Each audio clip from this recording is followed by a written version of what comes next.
What's up gamers, DreamcastGuy here, talking today about Kingdom Hearts 3 and trying to answer the question of, should you buy it?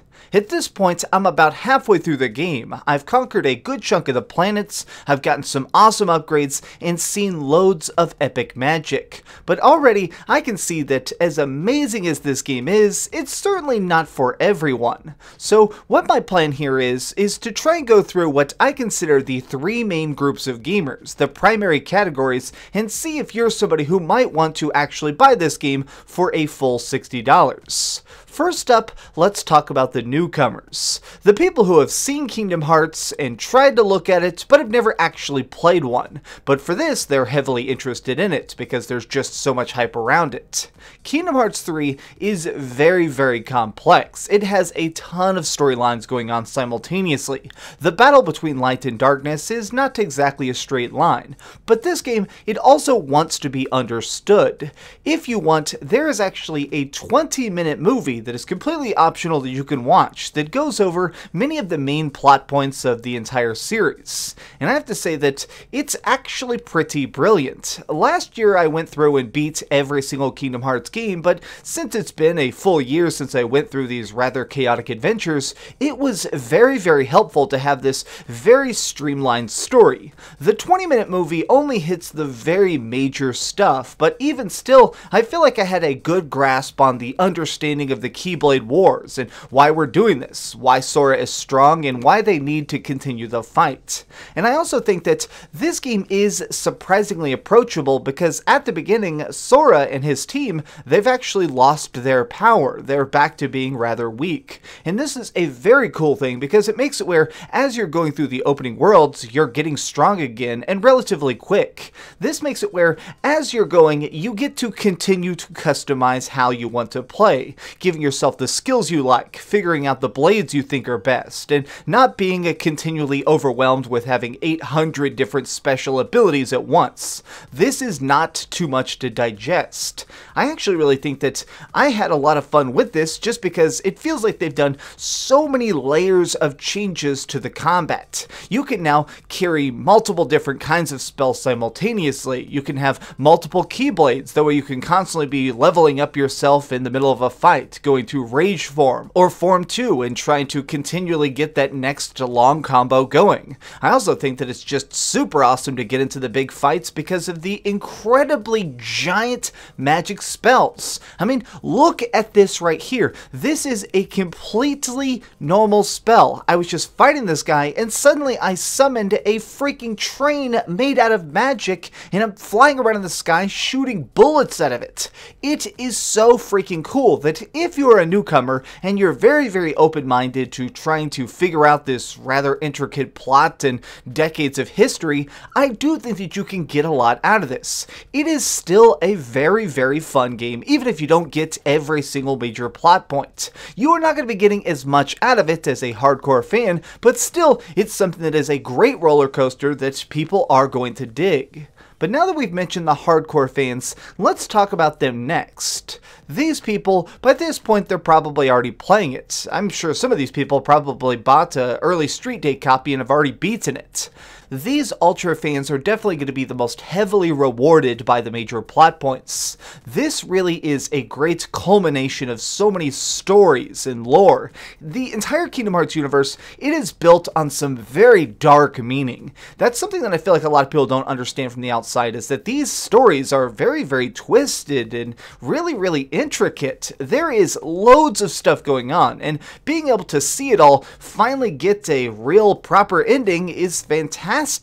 What really kind of appealed to me is the fact that there's just so many really cool callbacks. They do homages to earlier games, and even did some full remasters of a couple cutscenes that are just briefly there to sort of pay respect to this long-running series. I feel like it's super, super good. There's also this really cool thing of the fact that there are all these segments here and there that are almost like music videos, where you have incredibly long little shots here and there that are just really, really well edited, and they're just so packed filled with meaning and subtext.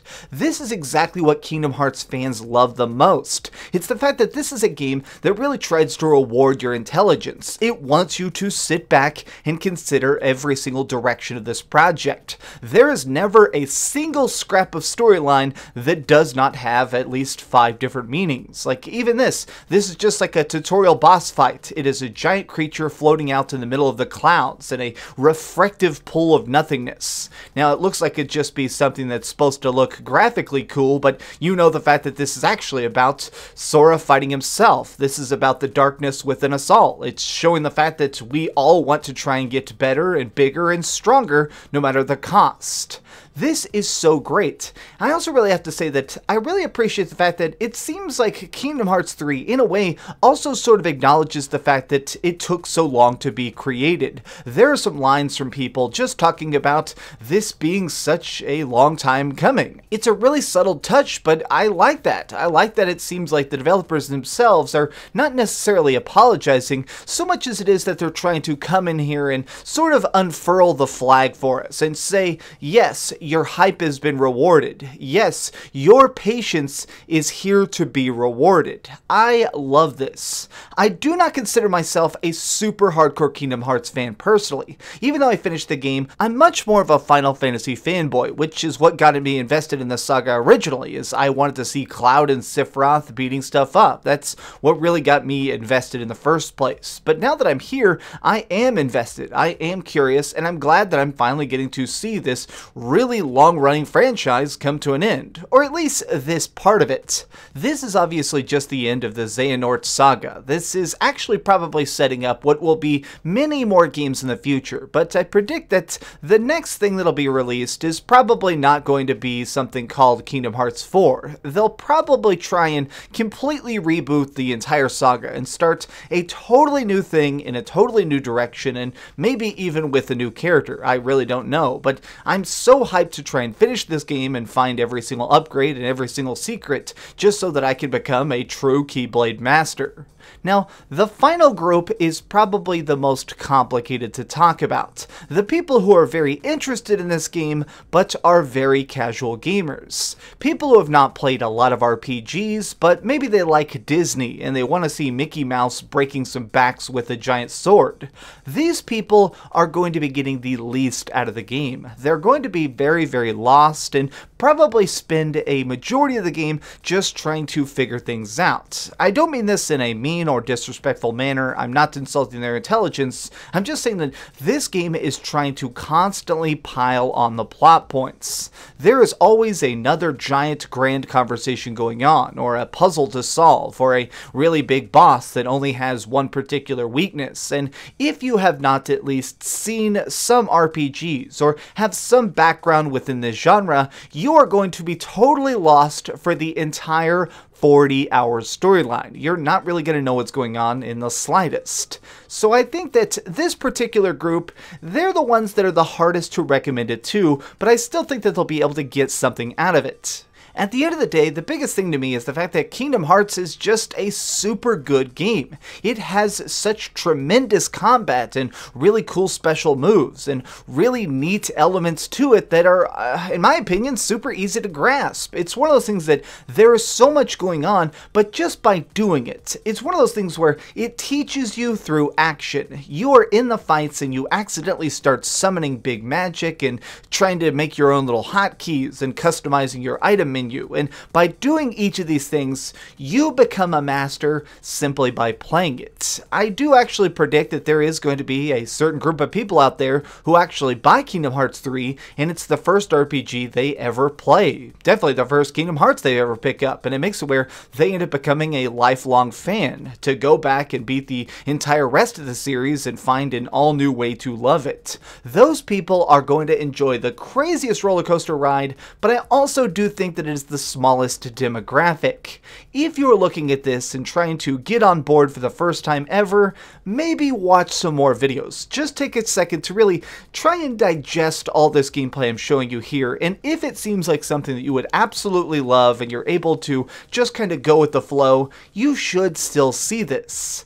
I love Kingdom Hearts 3. It is really, really great, and I think that it is a very fulfilling culmination of so many decades of build-up. It's easily, if I had to give it a rating, a 9 out of 10 game. It is just that freaking superb.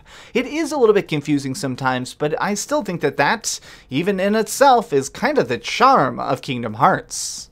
But what do you think? Have you actually played any Kingdom Hearts 3, or have you just been playing a bunch of other Kingdom Hearts? Are you just excited for the series, or does this game look like a lot of very confusing weirdness and you're never going to pick it up? Let me know your thoughts in the comments down below. If you enjoyed this video, please give it a like, share with your friends, and subscribe if you haven't already. But do me the biggest favor of all and keep dreaming. Gosh, I'm Goofy. Be sure to subscribe. Oh yeah, I'm Mickey Mouse. Yeah, definitely subscribe. Ha! Thanks so much for watching that video. If you want to see something else, you can always click this link to see what I put up last, or, subscribe and see what's coming up next. Also, I promise that whatever I do, it'll try not to suck.